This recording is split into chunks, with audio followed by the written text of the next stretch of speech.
Olá, esse é o trabalho de sistematização da disciplina Perícia Digital. Trabalho dos alunos Alice e Valder Rodrigo.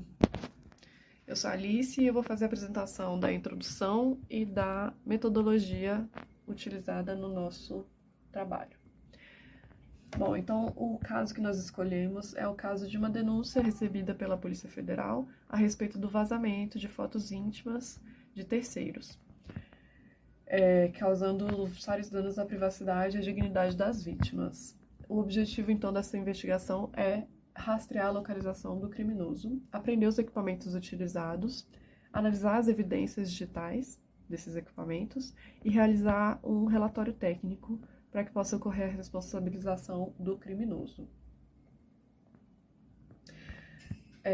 Já a investigação preliminar, inicial, ela já aponta que o dispositivo utilizado pelo criminoso é um dispositivo móvel para armazenar as fotos e ele distribui essas imagens por meio de um computador do tipo desktop.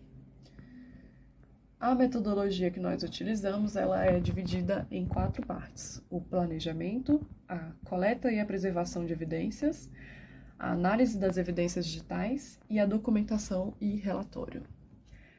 Bom, o planejamento é a parte onde foi elaborado todo o plano de trabalho, onde são identificadas as etapas do trabalho, o levantamento dos recursos para o prosseguimento da investigação. É aqui também que vão ser pedidos os mandados, de busca e apreensão, e vai ser definido quais são os critérios legais para poder basear toda a investigação. Já na parte da coleta e preservação de evidências, ela vai começar com a identificação e rastreamento do endereço do IP, a partir de onde foram realizadas as atividades criminosas, para identificar a localização do criminoso. Aí, então, finalmente será feita a busca e a apreensão dos equipamentos eletrônicos e com a devida preservação dessas evidências, seguindo toda a cadeia de custódia para não macular o processo, principalmente dar bastante robustez ao relatório técnico. Já na parte da análise de evidências digitais, vai ser feita então a análise desses dispositivos que foram apreendidos. No caso, os dispositivos apreendidos eles estavam desligados, tá? No nosso exemplo. Então, serão usados softwares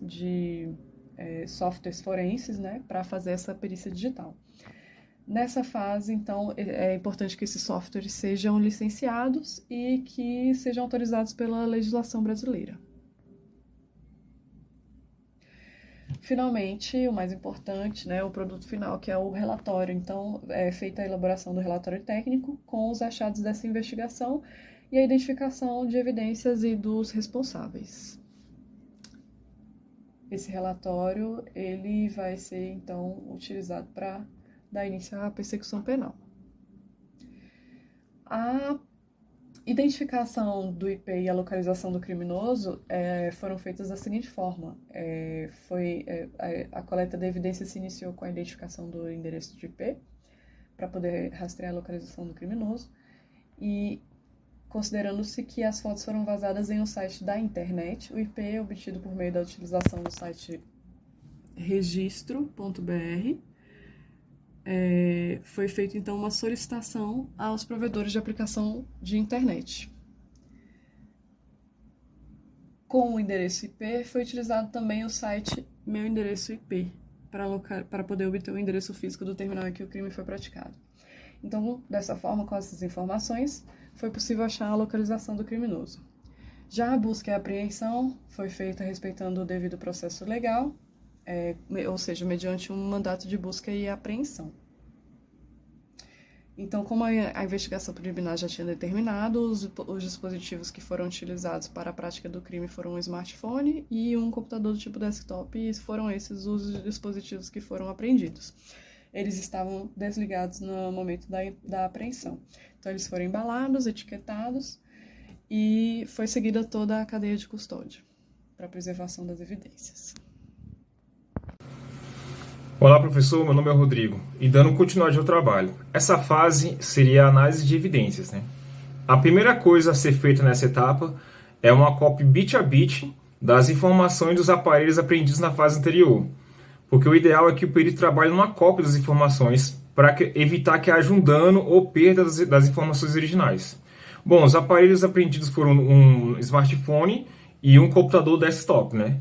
Por meio do smartphone, o criminoso se aproximava das vítimas, né? Trocava mensagem por WhatsApp e conseguia as fotos, né? Então, para conseguir fazer as análises e identificar essas mensagens, essas fotos, nós usamos a ferramenta Celebrate, que é capaz de fazer uma análise de dados no smartphone, identificar fotos, mensagens, textos e outras informações. Então, por meio do Celebrate, foi possível identificar as mensagens trocadas do WhatsApp e as fotos que o criminoso obteve ilegalmente. Posteriormente, foi feita a análise em cima do desktop, né? Então, por meio do desktop, né, foi feita uma análise cruzando o endereço MAC do computador desktop, o IP, e usando ainda o software Wireshark, né, que faz análise de protocolos de rede. Então, juntando o IP, o endereço MAC e ainda essa ferramenta, o Wireshark, foi possível ver que era por meio do desktop que o criminoso compartilhava as fotos para a internet. Ou seja, pelo smartphone, ele entrava em contato com as vítimas, pegava as fotos e por meio do computador, do desktop, que ele compartilhava essas imagens para a internet. Só que foi identificado também que nem todas as fotos indicadas pelas vítimas, né, estavam presentes no HD do desktop, né? Então, a gente observou-se que talvez pudesse ter algumas imagens que foram deletadas, né? Então, uma das possibilidades de recuperar umas imagens deletadas foi usar a técnica data carving, né? Que é você procurar dados que foram deletados de um HD ou de um armazenamento interno de um computador, né? E o programa utilizado para fazer essa técnica do data carving foi o programa Autopsy. Olá, professor. Eu sou o Ivaldo e eu vou proceder aqui com a conclusão com a ajuda de algumas anotações, né? Tinha um criminologista antigo, ele chamado Lockhart, que ele lançou esse conceito de que tudo que a gente faz deixa vestígio. E uma das conclusões desse trabalho é que na internet, assim como tudo mais, você deixa vestígio em todo lugar. Então você consegue reconstituir o crime através do local em que ele foi praticado. Nessa investigação conduzida pela Polícia Federal, aconteceu justamente isso, né, que a Polícia Federal aqui ela conseguiu obter êxito em ajudar a identificar e responsabilizar o criminoso, graças ao uso de técnicas, procedimentos e ferramentas apropriadas para essa finalidade, né?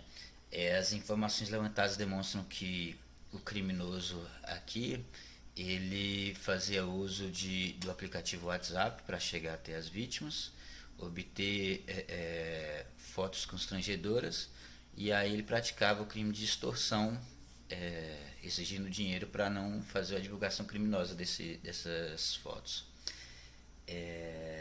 E aí, no caso, depois da denúncia, né, foi feito um plano de ação que envolvia inicialmente localizar o desktop, o que foi feito por meio do IP. Primeiro se conseguiu o IP, e aí assim se chegou ao desktop usado.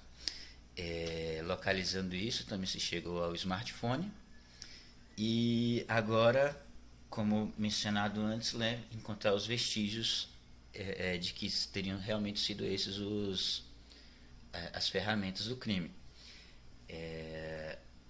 Aí a gente começa com a parte mais técnica, né, as ferramentas usadas. Primeiro se garantiu a integridade dos dados, né, preservando fisicamente os instrumentos do crime para poder coletar os dados apropriadamente.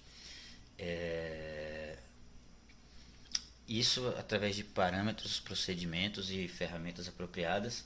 Aí, para identificar as conversas e as fotos, se usa o Celebrity e o FED, E aí os arquivos deletados, né, recuperam desses arquivos deletados, lá fica provado definitivamente que realmente era dali que eram usados. Aí se usou White Shark, Autopsy, dentre outros. Com isso fica provado que aquele desktop era o envolvido no crime, e assim se tem aí a conexão realmente do proprietário ou usuário dessas ferramentas e o crime, né? E assim fica concluído que mesmo nesse meio que não é material, né, que é a internet, você pode conduzir uma investigação e provar aquilo que o tal do Lockhart falava, né, de que tudo que a gente faz deixa vestígio no lugar que a gente vai, que a gente transforma o lugar por onde a gente passa e tudo deixa marcas. E fica então concluído novamente que é possível provar crimes e concluir essas investigações na internet.